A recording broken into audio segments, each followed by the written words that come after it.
Welcome back, everybody, to another episode of Paranormal the New Normal. I'm your host, as always, Jeremy, here to try to guide you into some realm of normalcy in this world. Does it ever really freaking happen? Let's be honest. It happens like on one out of every 50 episodes, but we try, and that's all that matters. On that epic quest, though, I bring with me a guest, as always. My guest today, and let's see if I fuck this up. My guest today is Sadhu Dah, a forest shaman of the Thai animistic traditions. And that's honestly the best way I can describe him because I don't want to describe him wrong. But how you doing today, Sadhu? Not too bad. Currently in Malaysia, so it's morning for me while it's night for most of you. Yeah, well, I got viewers from all over the world, so that might not necessarily be true for everybody, but for most of us, yes, Ooh. it is. It is close to bedtime for most of us watching, but for some of those, they may be having their coffee with you and breaking on down. So let's start off the show the same way I start off every show. What brought you down this spiritual path you're on? I get asked that a lot, and I mean, the general story, a man who met a monk, that kind of deal, had some paranormal experiences. But really, if I were to simplify it, after all these years, what really led me down this whole spiritual path was realizing that I don't really understand or know any of what is actually going on in this crazy thing that we call life. And outside of the regular structures of learning, like school and taxes and daily responsibilities and etc., I knew that there was a lot more that you just couldn't learn necessarily in the normal settings that we're exposed to in our daily lives. And I wanted to find out where to go and what to do to learn more. Makes sense. I mean, it makes sense. The quest for knowledge, the quest that we are all, well, we all should be on. I'm not gonna say we're all on it because a lot of us don't try to learn, and that's part of the problem.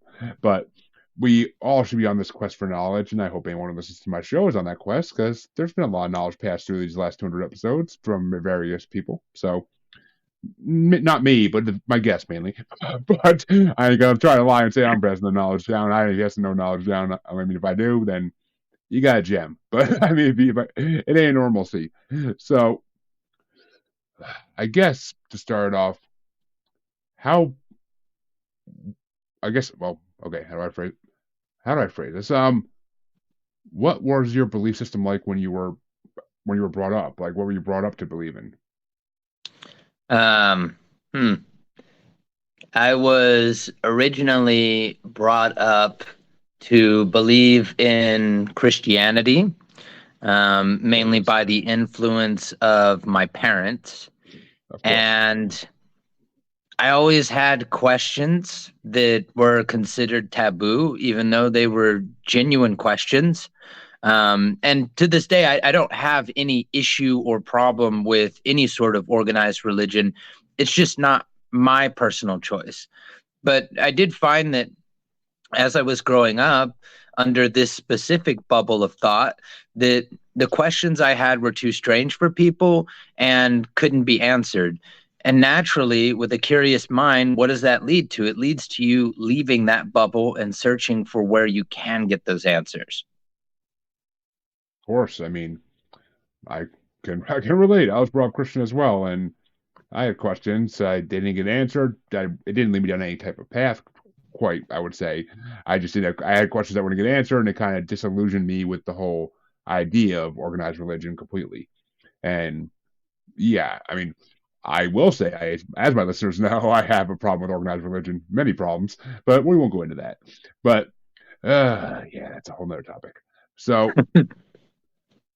you said you met this monk, and I can only hope he wasn't a monkey king. But I, you met this monk, and how'd you meet this monk? Did you find him in your travels, or did he come Uh, to you? so Originally, I had gone to this temple that was in the States that was affiliated with Theravada Buddhism. So it was a Thai temple in the U.S.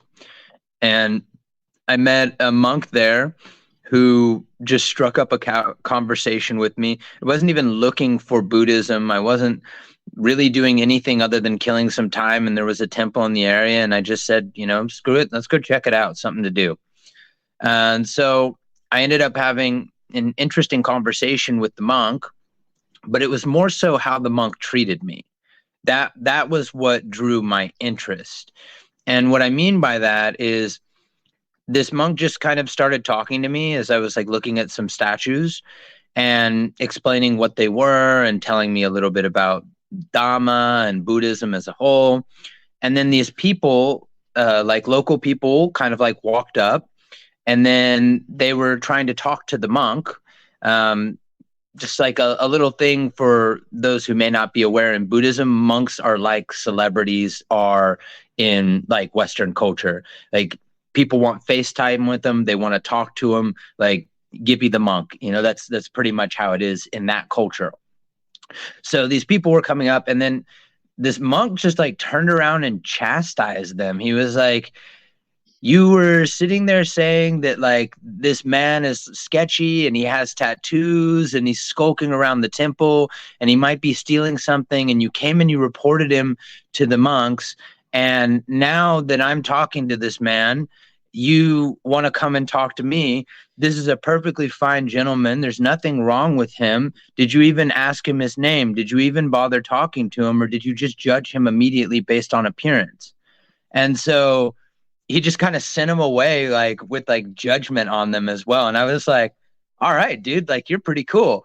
So that was the moment of bonding right there. It was just, I never even thought for a second that I was being judged by him. And I didn't know that I was being judged by the other people around. And, he kind of just took me under his wing after that. See, that right there. I've actually heard a similar story earlier today in a podcast, on Let's Not Meet podcast, because I gotta give credit where credit's due. And basically it was a story of an Indian guy on a plane, because he traveled back and forth through India for business a lot, and this white woman just stared at him and kept staring at him in the lobby, saying like, how'd you get through security? How'd you get through security? And then she ended up sitting next to him on the plane, and all of a sudden she started screaming, he's got a bomb, he's got a bomb. And that he was actually like taken off the plane, and like they did the whole 9 yards, searched his bags, questioned him, and like they put him back in the plane like, you didn't do anything, there's nothing wrong here. So it's just like, I hate when that happens. The judgment by appearance alone is just horrible in this nation and the world. It's not just this nation, it's the whole world. I mean, people judge people just by looking at them, and that's not the way anybody should live. That's the monk was all in the right there. I applaud the monk for doing that to those people, because he pushed a bunch of Karens and put them in their place, which that's freaking amazing. That's an amazing story right there. I like that. I would have instantly thought he was cool too, and start and talk to him more. I mean, that's amazing. So I'm assuming after this that you started going back to that temple a lot more. I did. And I started to learn things like walking meditation and concepts of stillness, and learning kata, like mantra and chants. And he started to show me some of like the rituals and like ceremonies, explaining some of the deities, stories of the Buddha, the Dhamma, et cetera, et cetera. And eventually the opportunity to go to Thailand with him presented itself. And it was one of those, but there's a caveat to it. So he told me, he said, hey, I've been talking with some of the senior abbots here at the temple, and I have to go back to Thailand for a little bit. And they put together some money, some funds. If you would like to come, we'll pay for your trip, round trip ticket, and you can come with me. But there's one condition. You will have to stay at the temple. You can't leave the temple. And you're going to not be a monk, but you will live with us and follow by our schedule, and wake when we eat when we eat, and study how we study. If you're okay with that, you're more than welcome to come. So I said, sure, I want to go to Thailand. So I went there and oh my God, I got humbled. I got humbled hard. Monk life is not easy. You wake Nope. up at like 5 in the morning. You have to do this meditation when the one thing that was on my mind was I need sleep, I need coffee, either or. I don't need to sit here. My back's hurting. Like, I had nothing but complaints in my mind. And then it started to reach a point where certain aspects of my mind and personality kind of altered a little bit. And certain things that I carried and held on for many years started to dissolve. And I only became aware because I noticed they weren't there. And when I came back to the US, I was a changed man in several ways. And then that led to a further path of development and practice, which eventually led to, for the past few years, me living here in Asia full time now. Which that sounds awesome, actually. I mean, it really does. And I'm not the one who agrees with that. Hello, Harley. Thank you for joining. And Harley actually says that would be awesome to learn from monks. Which, I mean, I've see growing up, I knew about different monks and different religions, but the monks that I always thought about growing up were, the Catholic monks, the Christian monks who, and you hear some horror stories from those sects, you really do. But as I got older and I took an Eastern religion class in college, I learned about monks in Buddhism and the other ones I can't think of right now for some reason. I'm blank. Taoism and all these other different religions in the East. And yeah, no, a monk's life is not easy. No way in hell is it easy. I mean, are they? They're not the. I'm assuming they're not the silent type, right? Not the ones who have to stay silent No, 24/7. these would be more along the types that follow Vipassana practices, which is like the silent meditations. Um, these monks that I've gotten to know in Thailand, and I still spend a lot of time with them. I'm in Malaysia right now, but 2 weeks ago I was in Thailand for a month. I kind of alternate all around. A few months ago I was in Nepal. I'm bouncing around Southeast Asia all year round constantly. But when so the one of the monks that I know really well, the first one I met, his name's Thanaful. So Thanaful had very strange ways of like fighting the man, as they say. And it's funny because even in Buddhism and even when we think of like the picturesque portrait of a monk, you can imagine how much it breaks you inside in the best way when you're rushed in the evening. Okay, come with me, and I think I'm going to learn something or see something interesting or cool.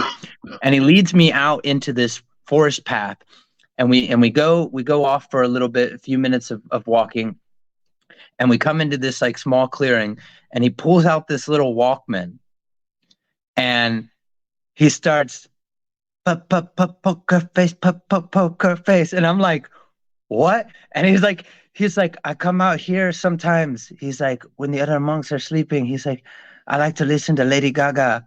We're not supposed to, but he's like, I love to listen to Lady Gaga and smoke cigarette in the forest. We're not supposed to do that either. And it's just like, what is going on here? So I mean, it's not how you would picture. And I mean, most of these monks have smartphones now these days. It's really interesting the view we have in our mind and what reality is in these settings. It's, yeah, a lot of monks have modernized a little bit, and that's not a bad thing. That's not a bad thing. I mean, with smartphones, they can spread the message out even more. That's the great thing. I've had I wouldn't call him a monk on, but I had a lama on, which is kind of similar in a way. And It's he, the Bon or Tibetan equivalent of a monk. yeah, I'm not gonna try to pronounce his name because I'm gonna fuck it up. But it's funny because he was born autistic, so he started practicing this because it helped him control his autism. And he basically he's a huge Star Wars lover, so all his meditations that he does on LinkedIn and on all his socials every day are all Star Wars themed. Love which it. is I love it. I love it. I love it. He was one of my more recent guests. He was so great to talk to. I mean, I love they're just such good people. I mean, they're such good people in all these other faiths. Like it's so different than talking to someone from the Catholic or Christian faith because like there's so much more peaceful and so much more things bother them, but they don't flip out about it. They deal with it and then they try to just let things not get to them, which is great. I love that. It's how I lived my life my whole life. I never realized that it was just me basically trying to be I don't know. I mean, I would hell, if I didn't have kids to worry about and a wife, I would love to go to Thailand and do that. I mean, I would even be one of those tourists to be like, "What do you mean I can't leave? What do you mean I'm gonna get to go hang out with the elephants?" Like, I'd be fine with it. I'd be fine. I'd be perfectly fine with it. Like, it'd be a new way of living life. That's interesting. That's a great way to do things. And yes, Harley, I know he was one of your favorite guests I had. I know that he was a fun guy. Llama, God, I'm gonna forget his name. It's gonna kill me. But yeah, he was a fun Lama Jigme. That was his name. I had to go look at my notes for that one. But so and well, I guess the next question would be is there like levels like that you can get to with these monks? Is there like different levels like there is in like the Catholic Church, deacon, blah blah blah. There definitely is. So the simplified order of things is when you begin, you're an initiate, right? You've agreed to take the vows, you wear white, you shave your head, you go through kind of like the initiation, right? And then after that, you're a novice monk. You have to study the Dhamma, you have to learn. And a lot of times you're like working like in Thailand on like temple restoration. So like there'll be like repairing, thatching roofs and helping to build statues and things of this nature. And then when you get a little bit older, then you start to get sent out kind of. I mean, I don't like using the word missionary because it conjures a certain image in our mind, but you get sent out on work where you're basically going out, talking to people, helping and presenting yourself where you're needed and being funded by the temple to do this because you don't get paid. You receive donations and the temple oftentimes will give you the money or people will directly give you money. Then you reach kind of what you could call the pinnacle of it in a sense, and that is what they call Longpo. Longpo means like Heavenly Father. In the Thai tradition, it's the equivalent rank of basically being a saint in Catholicism. So when you reach that level, you're treated with a lot of respect and you can pretty much get away with anything. Perfect example, my teacher's teacher, Lumpo Kek, was arguably one of the most famous Thai monks in the past 100 years. He's been deceased now for 6 years. He lived to be 103 years old. He smoked like a chimney till the day he died. The man was insanely badass, is one way to put it. He wore Gucci sunglasses, which were donated to him, and he just wore them because they were donated. Didn't buy them, but he wore these Gucci sunglasses. He had a yak fur seat cover. Anywhere he went, he'd sit on this yak fur. He was sent all over Southeast Asia. He even went to the U.S. several times. And he was called on by the Thai king numerous times to read the king's fortune. And this man, anytime he made amulets, they sold out. His amulets that he has like left behind, essentially the last ones he made, are now worth like 100 times what they were when they originally sold. But one of the most interesting things about him is, so smoking anything, but like we're talking specifically about cigarettes, that's a monk is not allowed to smoke. That's like a violation of the code. You can't do that. Lumpo Kak had so much reverence by the people that they would be in the middle of ceremonies inside of a temple, in the temple hall, and he would just light up a cigarette and start ashing on the floor in the middle of the frickin' temple, man. And nobody Nobody would say a word to him. If I were to go to a temple and I were to be in the parking lot sneaking a cigarette, I might get somebody staring at me like I'm doing something wrong, or I might have a monk come up and tell me I can't smoke at the temple. Like, It's quite something what the levels of in monkhood what you can get. But I'm not a monk. well, I'm an ajarn. which that's actually a good segue because what is a genre? Like, what is a good definition of that? Because I was gonna put that in my title for you, but I one didn't want to pronounce it wrong, and two wasn't exactly sure what it was, so I didn't want to put it in the title because I'm like, I don't like putting things in there I don't know what they when I don't know what they are. So an ajarn is the Thai translation into English means teacher, but specifically in the category of what we're talking about, it's an occult teacher. So an ajarn practices different classifications of magic that, because of brief history lesson for you, the old region known as Siam, before it was Thailand, pre 14th century, was heavily influenced by what is now Myanmar, Cambodia, and also Malaysia, Vietnam, Laos. Here's Thailand right here in the middle of this little region. And it was influenced by the different spiritual cultures and practices of these different countries. And it was deeply, deeply animistic of the land, spirit worship, etc. Then around the 14th century, the king decided we are now going to become Buddhist. And as we've seen happen with some African cultures trying to convert to Catholicism and Christianity, and how they masked the worship of their deities behind using the imagery of saints. And we've birthed basically new sub-religions from this, the creation of this. You could not stamp out the old animist traditions. And because of that, Buddhism blended with the animism.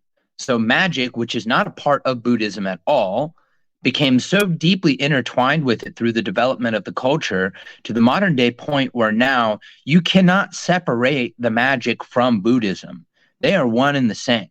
They're not, at least in Thailand, it's not the same if you take the magic out of it. So you have amulets, you have prayers and rituals and ceremonies and things that are all very occult in nature. Which I mean, just to clarify for my audience, when you say occult, I'm assuming you don't mean like satanic or anything like that.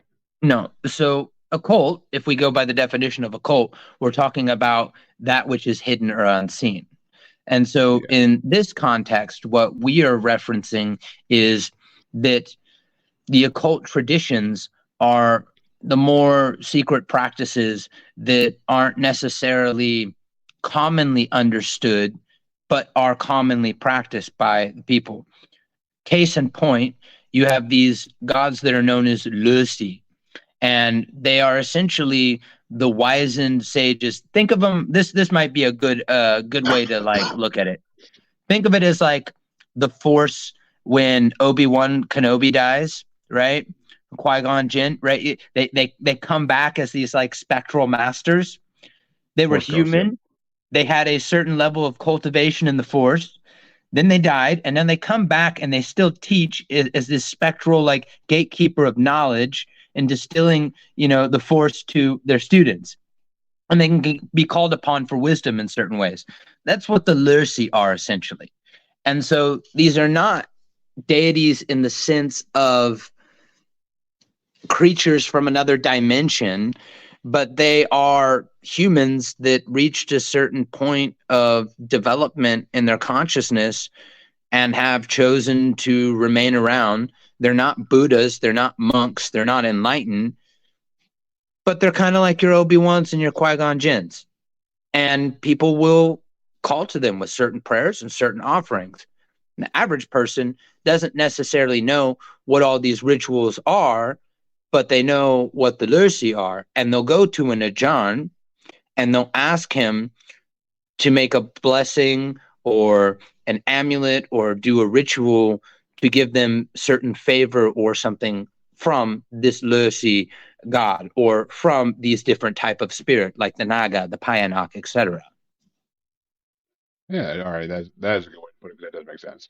That just as soon as you said Obi-Wan, I was like, okay, I get it, I get it. Like, see, I'm happy I said that earlier about the llama because that makes perfect sense. So, and I've taken a look at your website and I could see that you do offer certain services that I imagine are part of this being a jarn, which Yes, some of so some of them are really weird. Like you have these classifications of magic which are known as Wicca, Wicha. And Wicca is just the Thai word that means like magical classification systems. One of them being Sanye Metta or Mahasanye Metta, and that's like charming magic. And then you have things that fall under Prai or like ghost magic, Barang, Hunpean, all these different categories and classifications. And they're just different specialties or what certain people will be looking for. So if I wanted something for like wealth or for gambling or business or anything like that, I could use Gumentong, Aikai, I could use Chutok. There's a lot of different avenues I can take, and some of them are what we would call ghosts. Some are like you know outer world gods. Some are spirits of great masters, and some is just the use of specific herbal concoctions and remedies. It's very animistic, like I said. uh, I mean it sounds yeah, I mean it sounds like there's basically a remedy for any kind of thing you want. It sounds like in a way, I mean I'm sure there's not every little desire you have. I'm sure there's not like a ritual for it, but it sounds like all the most common ones are met Yeah, and because we as humans we all want the same things at a basic degree. We all want the same things in life, you know. it's true. So one of the things that the Buddha would say is that magic is a fun distraction on the way to enlightenment.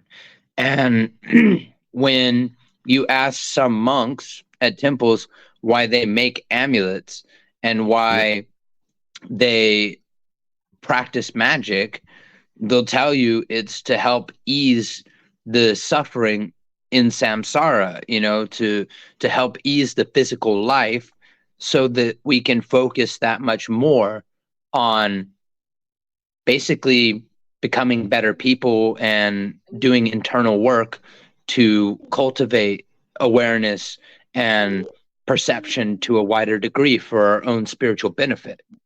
But none of that's possible if you're screaming in pain, you're blind, mute, deaf, if you're poor, etc., etc.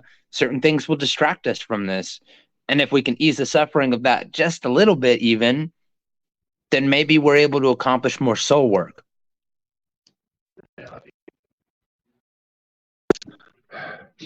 Makes sense. I mean, it really does. But I mean, it's just. If you want, it makes sense. I mean, that all really does make sense to me. It's just it all ties into like my own little monkey was just screaming because she wants me to carry her to bed. Because God forbid she ever walks her own bed, Daddy has to be her servant and carry her. So so she did the daddy prayer, which is when she screams out my name until I come and find her. But, God, I love it. It's effective. So, well, if only it wasn't so effective. But one of the things that really intrigued me was your soul retrieval package you offer. Because I have talked to a lot of people about the Akashic records and past lives and all that greatness, which I was supposed to have a past life reading done a long time ago by one of my first guests, and it kept getting put off and put off and never happened. And to this day, it still kind of irks me in a way because I find past lives interesting because I find the fact that, I mean, I believe in reincarnation. I believe we've all been here or somewhere else before, that we have all these past lives that we could teach us things. Like I believe it. I 100% believe it. There's been enough tales of it that are too undeniably true. So, what got you into doing the akashic record work? Like that's really what I always like to hear. Well, What drove people to do that? I learned from a variety of teachers over the years, and I had a very interesting experience with a Wiccan coven mother who taught me about some past life work, and I had a very profound experience that was not self-imagined, and it was really quite something. To try to put it into words is kind of insulting, but the takeaway was I learned this technique that I could then replicate to help guide others.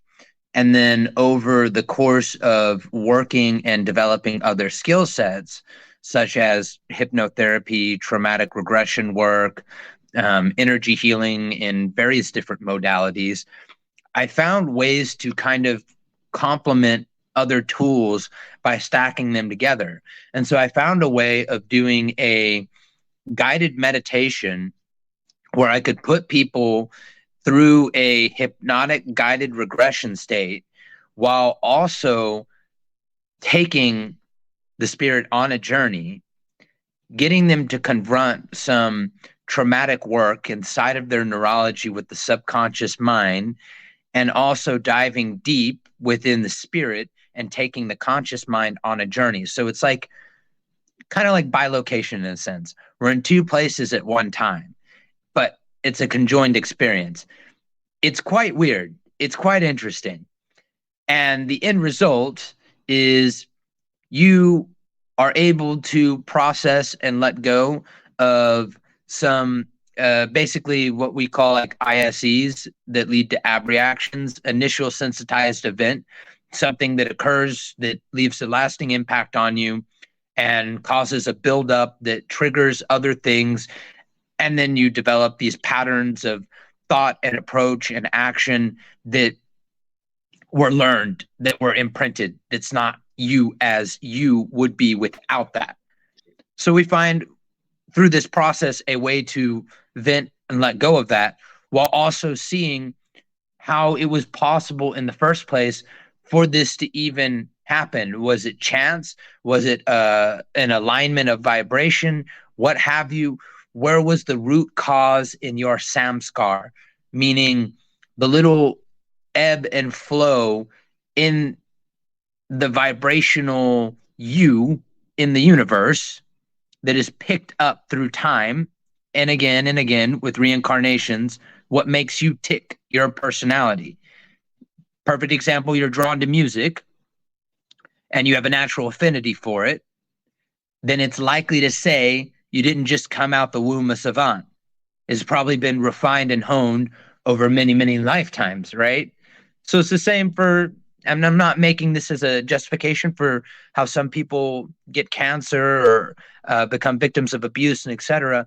But sometimes the way these patterns present, there can be an aligning match based upon other patterns of lives before. Sorry, that was a whole mouthful, but It's all good. It's all good. I mean, and yes, I mean you're not the first person to say that. And honestly, honestly, it's true. I mean, if we are victims of abuse in every life we live, then we have to break that cycle through our own willingness at some point. We can't just expect our next life to be, oh, I'm not going to have any abuse this life. No, because your soul is kind of predestined to that because it's what you're used to and it's what you're attracted to, which you have to break that, whether it means going back in past lives or just dealing with your current life in some way or form that has to get broken, if I'm not well, mistaken. the reality is that when we become aware of these things, And when we do work on these things and we're able to resolve them, then we give the most amazing gift to ourselves. And that's the potential of going into a new direction. An unknown, mind you, but if the current direction wasn't favorable, if it brought harm, if it wasn't leading to growth, then potentially any other direction could be positive, couldn't it? I mean, sometimes it feels like anything can be more positive than what you're currently going through. That's for damn sure. So, I mean, it's just, yeah, I could definitely relate to that in some ways. I wouldn't say the abuse way, but some ways I can relate to that. I mean, some things always seem more positive than what you're going through at that time. And there's a way to get to that. I mean, it doesn't have to be through past lives, even. I think it could be through currents as well, but you have to really want to learn the lesson and learn the lesson and learn how to stop it. You have to be willing to embrace it. You can't just say, "Oh, I want to do this," and then a month later give up on it. Like it's a kind of like a lifelong thing. You got to keep reminding yourself of it your whole life, like that you're meant for these better things, and then hopefully that'll carry over to the next life. Hopefully, we can't always say, but I mean, from what I've been told, because I mean, I don't know what you believe in as far as reincarnation goes, but from what I've been told, we are kind of we have goals each life we live in a way. And we have to either meet these goals or we kind of rinse and repeat the same lives over and over again until we meet that goal. And the goal usually is about bettering yourself as a soul, as an individual. It's usually about bettering yourself in some way before you go to the next life. I think that a lot of what I could say has been said in probably more articulate ways and in many, many thousands of different degrees. And it all would probably be more or less the same. But as far as what I personally think, I think that that might be the intention. That may be, as you said, the goal, right? To better ourselves, to change certain things, to go about in a very specific direction when we come into this world each time. But there's the element of randomness and chance that we can never account for. And also, we have to take into account free will. And even if you have this deeply encoded memory in something, if you reset it, the amount of new decisions it could make that were not calculated as being predetermined are incalculable. So you could come into this world, we could say, with a very specific plan, specific goals to meet, or you're going to have to come back. Well, how do you know that you've even met those goals? How did you know you haven't met them until you're on the other side? And then when you're there, what's to say that you don't create new goals, whether you met them or not? Who's to say what causes you to come back or not, whether you're meeting the goals or not? I don't think we can really quantify it in such a simple thought frame. And I also don't think it's that complex either.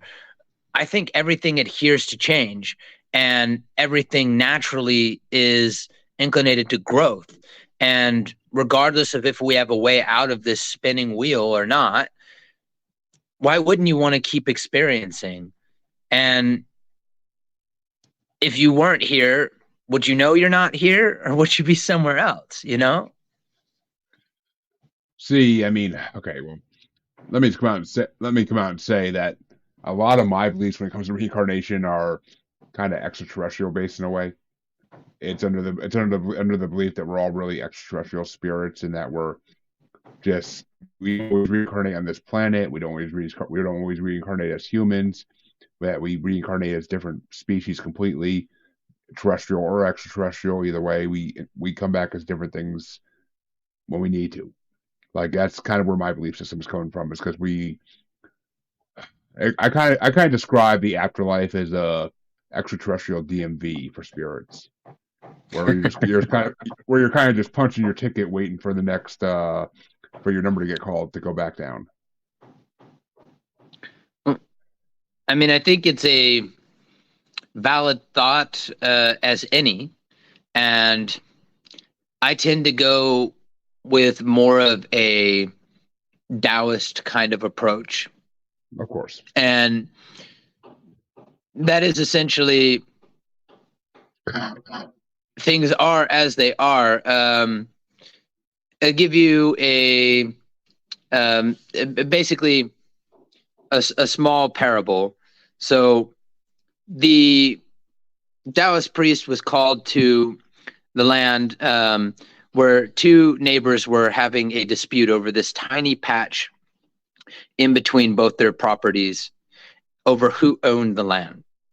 And this Taoist priest put his ear to the ground and spoke to the earth and asked the earth which one of the neighbors owned the land.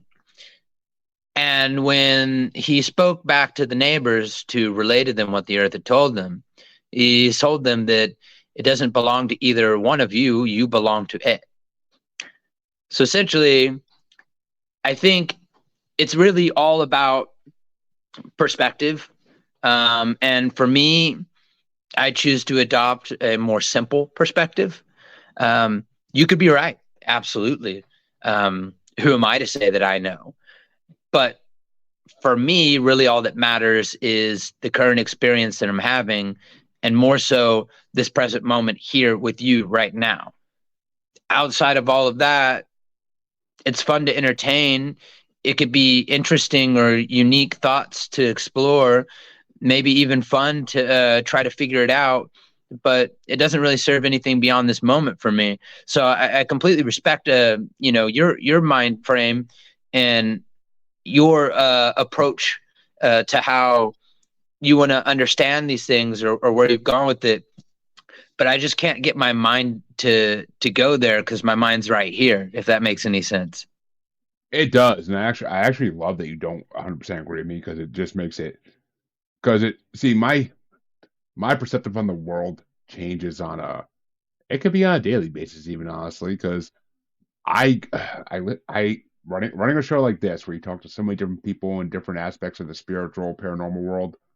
There are so many different belief systems I've heard, so many different thoughts I've heard on the world, and I honestly, I actually, it's funny. I've talked about it before, but I actually plan on writing a book one day about my belief system once I have it fully kind of planned out in my head, and it's going to be probably unlike anything anyone's ever said before in their life or written in their life, because it's going to be so many different ideologies put into one. Because I kind of pick and take the elements of people's ideologies that make sense to me, and I put it all together in a way that makes logic sense to me. Because I'm a science minded person. I've always have been. That's why I love the paranormal because it's unexplained science, and that's why I love it because it's just like I can take all these different elements of people's beliefs and be like, all right, this little portion makes sense to me. The rest of it, not so much. This little portion, it makes sense. Maybe that is kind of because I feel like the portions that make sense to me for a reason. I feel like there's a purpose of why I'm hearing these things and why I'm being told them.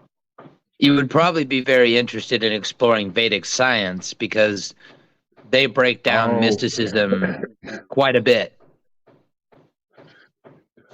I've had some Vedic masters on here, and yeah, it's always a good conversation. It's always a good conversation, but it's I have some. I mean, trust me, if you actually go back and listen to some of my older episodes, I've told my theories at different points for um that explain like why we're here, why certain cryptids are here, how extraterrestrials relate to it all, and it evolves over the time of this podcast. It's evolved immensely, but the core elements of it are usually the same, but it all kind of evolves, and it's I gotta write a book one day. I gotta write a book one day when my kids are grown and I have time. And I gotta write a book because it's maybe 20 years out, but it'll come, folks. It'll come out. It'll come out eventually. Yeah, it's gonna be my masterpiece. But until then, I'm here to do the learning, not to do the explaining. That's the point of the show. Is for me, for me to learn other people's beliefs and other people's way of thinking, not for me to sit here and try to get people to believe mine. Because I'm no teacher. I'm no teacher. I'm a student at this point. I accept that and I fully embrace that. I don't want to be a teacher yet because I don't know enough to be a teacher at this point in my beliefs. So I don't know. It's a lot of different religions put into one in my mind. Minus Yeah, Catholicism. I often describe myself as just a guy doing things. I exactly. I mean, I'm right there with you with the whole I live in the moment thing because I do. I'm not worrying about even when it comes down to the basic elements of life. I'm not worried about what. Oh, this bill's due tomorrow. Okay, tomorrow's problem, not today's problem. I'll worry about that in the morning. I'll figure out a way to get it paid tomorrow. But right now, I'm not gonna stress myself out worrying about that because it's just you can't focus on the future too much. You have to focus on the now. Yes, you should think about the future, but don't focus on it because it's not going to do any good to focus on it because you need to focus on the current. Otherwise, your future is not going to happen.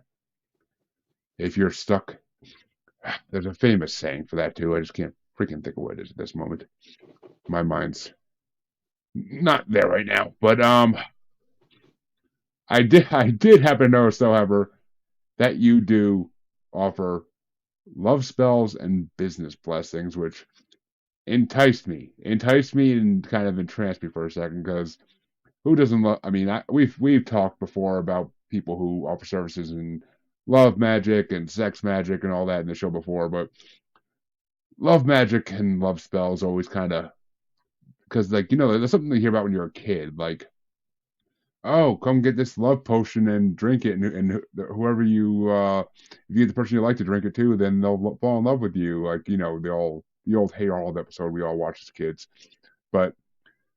So I gotta ask, what kind of love spells do you offer? Well, it comes down to like two different approaches, and one is the use of amulets. So I have a shop with more than 100 or so listings in it, and yeah, so we can use like salika, which is like charming wax made from sipung. It's like a beeswax, and it has different herbs. It has different essential oils, and it's not just basic though in that aspect.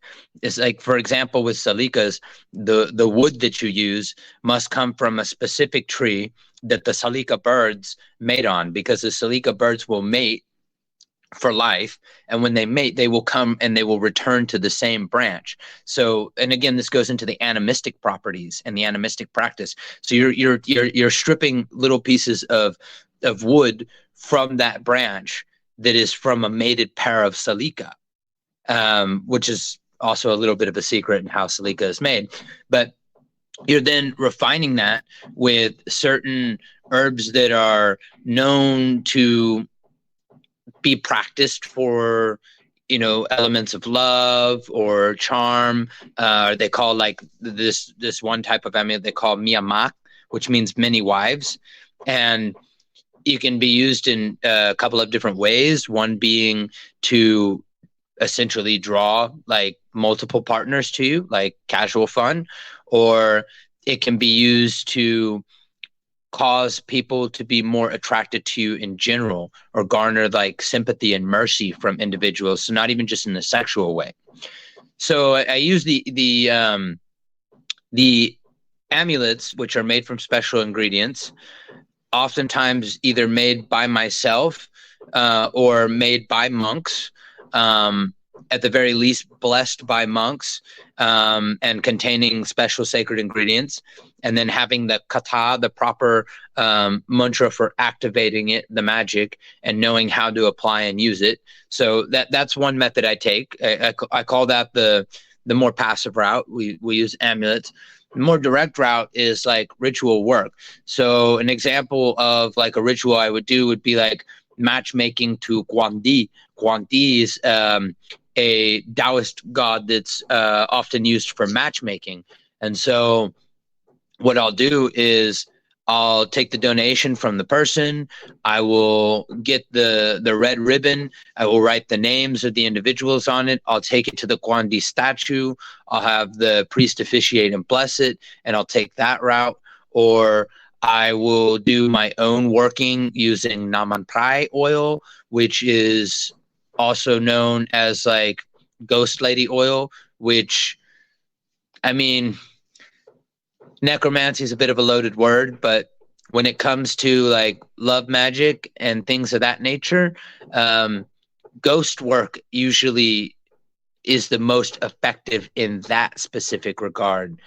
If we're talking about like wealth magic and etc., I would be talking about like using Gumentong, Aikai, like windfall charms, etc. I wouldn't specifically immediately say ghost magic is the way to go. So it's kind of like depends on what you're asking for, depends on the approach that we take. All right, it makes sense. And I never heard of Salikas. That's kind of interesting. I kind of want to Google a picture of It's them later, see what they Thai. look like. It's a bird that exists in Thailand, I'm assuming. Yes. Which I never even heard. There might be an English word for it, but I have this horrible habit of learning a lot of Thai words, and only half the time I get the English translation for them, or sometimes there is no English translation for them. Like, perfect example is so like Maha Sanye Meta. I can tell you that it's a charming field of like magic, but if we're going to translate it, it translates to loving kindness magic, but that's not actually like fully accurate or encompassing for what we're doing or what all it offers. So sometimes even the English translation doesn't help. But yeah, in regards to Salika, if you Google Salika, it's just going to come up with a bunch of like Thai amulets and like Thai terms. Yeah, I mean, of course it is. I mean, you'd have to actually speak to someone who knows both languages to truly learn the difference and learn what the actual translations are. But I kind of got to ask this because I saw on your site, and it kind of, I mean, this is a paranormal show first and foremost. So I saw you do exorcisms, which, as I'm sure you know, is a huge paranormal topic. So I got to ask, have you, and I know we're short on time here, but what was the most interesting exorcism experience you had? There's been many. I mean, you can go with the most frightening, the most moving, whichever way you want to go with it. But I would say one of the more moving ones. I mean, it didn't have as much phenomena as some of the other cases I've had, and I've had like ones where literal like shadows, and I have on video like in my Google Drive, black shadows dribbling out of the corners of a wall and then receding and retracting like it's alive. Like, I've got some really, really weird stuff on camera. But that's for another day. Most moving one I had was where there was a lady whose son had drowned like 30 plus years ago. You know, she was elderly at this point, and she was seeing shadows in the house. She was getting basically strangled in bed when she slept, and just a host of what you would commonly see in some situations of like level 2 phenomena with a like malevolent haunting. And when we figured out what the root of it was, being the spirit of the deceased child had become a corrupted wraith, so a ghost that has become its own suffering and then basically is devoid of any intelligence and becomes that emotional wrath incarnate, leaving itself devoid of any level of intelligence and simply reacting with pure malevolence. That's a wraith. We crossed the spirit over, and then the next day I end up getting a message from her. She's in tears, and she's telling me that the craziest thing I would never believe happened. And she sent me a picture of a rose on her bed. And she told me that at that night she felt the darkness lift in her home, and she had a dream where her deceased son was grown up and he forgave her. And I'm sure you can imagine the cathartic release. I mean, obviously it wasn't her intention for her son to drown in the pool in the backyard. It was just, and I wouldn't even go as far as call her a negligent parent. Like, sometimes life just sucks, man. And sometimes things just freaking happen. So you can imagine the guilt she carried all of these years. And then to find out that she's being haunted by her dead toddler from years ago, I mean, that's got to tear a person up. And then to have this dream where you're absolved of that, where you get this closure. And then the weirdest part for her, which I hadn't even noticed the day before, was that morning was Mother's Day. And she lived alone.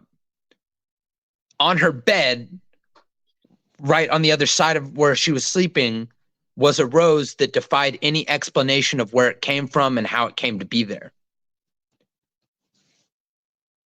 For me, that was a pretty moving moment.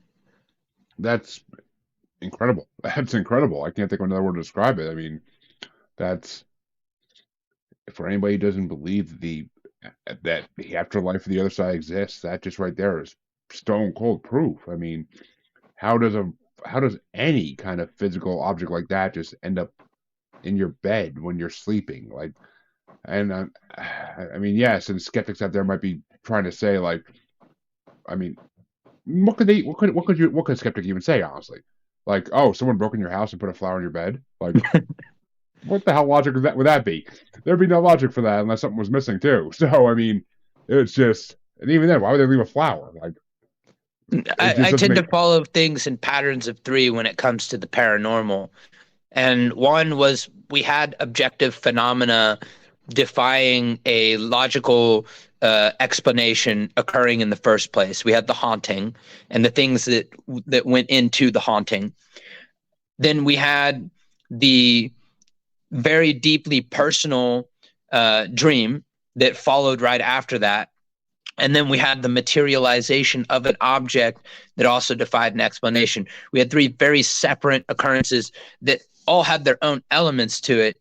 And, I'm very much so a skeptic, but, it would be easy to just jump to the conclusion and saying that, like, the ghost child, like, manifested that. And the reality is, yes, some could draw to that conclusion. Some could draw to other conclusions. All I can tell you is what I've told you, and I don't know. I don't know. It seems likely. It seems possible. That's definitely a conclusion we can come to. All I can do is present the story to you. You draw any conclusion you want from it. All I can tell you is it was very interesting, to say the least.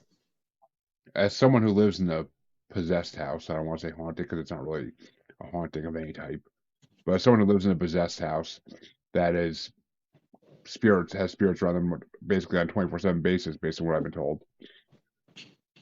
Like, I fully believe it. I mean, there's no way it's anything other than what it seems to me. But I am also, I mean, yes, I'm a skeptic at heart to some degree. I'm not going to just call everything ghost or call everything demon or shut out people. I don't jump to conclusions. I don't like to. But there is no other logical explanation for that than what you said. So, to me personally, I'm right there with you. It's just, there's nothing other than what that could be in my mind, which is pretty freaking amazing. That's honestly might be one of the best experiences I've ever heard in this show. It honestly might be. Okay, I gotta ask, because you said you spent time in Nepal, which is in Tibet, which is, so everybody knows. Tibet is not in Nepal, and you have to cross a border, a territory line. It's complicated, but I mainly just spent time in Pokhara and Bhaktapur and Kathmandu and a couple of other smaller areas. I never ventured Hmm. directly over to Tibet, but within a few months, that is going to be somewhere I'm going to spend a couple of days. I'm going to go back to Nepal and I'm going to cross over into Tibet and then probably do Bhutan as well. Well, you said Kathmandu, so now this got me curious because that's all Himalaya territory. And do the monks speak of the Yeti over there? They do. Um, they tell weird stories. I met a Jankri. Jankri is like the Nepalese version of a Tayajarn. It's like a shaman there. So I met a Jankri who told me he had gotten lost during a trek. He was basically doing. I don't know what the Nepalese equivalent of the word is, but in Thai we call turong. Turong is like a spiritual walk, a spiritual pilgrimage. So this Jankri was doing a turong, and he found himself lost on this trek and exposed to the elements and limited on supplies. And he saw steam coming out from this kind of like fissure in the land. And he crawled next to it to get warm, and he could see light coming out of it. He felt it and could tell that the steam was coming from there, but it didn't appear to be like an undercurrent of a pocket of water, like hot natural water under the surface. It looked like it was leading into a bit of a cave. So he was able to fit through into it, and he came into like a place that opened up, um, and gradually kind of like he said he marked it as the terrain was changing from like a cave to more um, I would describe like a forest from the way he described it. And the seasons changed, and he saw something that, by many accounts, would be described as like a bipedal, large, humanoid, hairy type of being that ran as fast as it saw him. And he spent a little bit of time. He said it got. He said he got distorted with time in this area, that was like basically looked like it was in summer. And then when he came back and he went through that fissure, he noticed that the season had changed on the other side as well. He had been gone for about a month and a half, even though he had only been in that cave for maybe about a day. And he couldn't really explain it. And when he got back to his village, he was like basically thought to have been assumed missing and dead, and time had passed. So it had been like a month and a half, but he said for him the experience felt like, and as far as like eating and drinking, like he had only been gone for one day, not even a full day. Which shit. Okay, I folks. It's a lot to wrap your mind around there. No, And I'm it's. telling a secondhand account from him. Oh, I mean, it's honestly to me, it's not even that much to wrap my head around. I'm just kind of flabbergasted almost because, folks, we just had our first official Yeti experience on this show because we've yet to have anybody on from that part of the world. So, but see, the reason it's not really hard for me to wrap my head around is with the whole Bigfoot, Sasquatch, Yeti phenomenon, whatever they're called in every other part of the world. Yowie, whatever. There are beliefs that they are ultra terrestrial creatures, which means they come from other dimensions.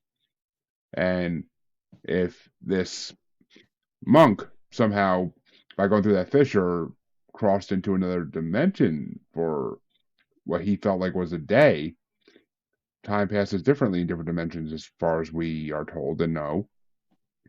So this may just kind of prove that they are ultra terrestrials. And I mean, if he saw a bipedal hairy creature, then in Nepal that would be the infamous Yeti, or one of them, because I mean there are supposedly 6 or 8 species of them, but I mean it would definitely lend some credence to the belief. I mean, I personally hate the term abominable snowman because I think it's a simplified version of what really exists. But I mean, it's just And that's why I had to ask. As soon as you said Nepal, that question's been in my mind for a good half hour, 45 minutes now. Because as soon as you said Nepal, I was just like, oh, I gotta bring this up. I have to, because I know there's gonna be something. There's gotta be something there, and I was not disappointed in one damn bit. Woo! Okay. Well, I did have one more question I want to ask, and then I will gladly let you tell people where they can find you and all that good stuff. What is, because I don't think I've actually talked to someone who's Taoist before on this show, at least. What is the Taoist belief when it comes to extraterrestrials? Like, is it talked about in the book, in their teachings at all, or So, my understanding, and of course, I can't speak for the whole of different sects and etc. My teacher comes from the Mao Shan sect of Taoism, and they're the ones that are famously known for corpse walking. If you've ever heard of that. Anyways, the perception that Master Yang, Sifu Yang, my teacher has given me was that some of the deities that are kind of like prayed to or worked with in Taoism are known as dragon spirits. And I do have a very, very interesting picture. I'll send it to you via email after the show, but I will just ask that you don't publicly release it. But it's a of very, very course? interesting picture of a dragon manifesting on camera during a Taoist ritual. Uh, so they definitely believe in them, and they believe that they can be called. And a lot of times when they're referencing dragons, they're talking about them as these otherworldly beings, not just some spirits or something that comes from here. Um, that's kind of what I have to say on that, or at least what I can say. Of course. I mean, yeah, and yeah, please do send it to me. I won't use it in any way or shape or form besides for my own personal enjoyment. But um, yeah, I mean, and see, I've been told tales of dragons that were extraterrestrial in nature, and I've also been told tales of dragons that are purely terrestrial in nature and exist in the mines of Pennsylvania. But from what I've been told, but and that was actually by a very reputable paranormal investigator, so I kind of believe him. But whether they're both extraterrestrial in nature or not, who the hell knows? I'm not one to tell and know, so I speculate.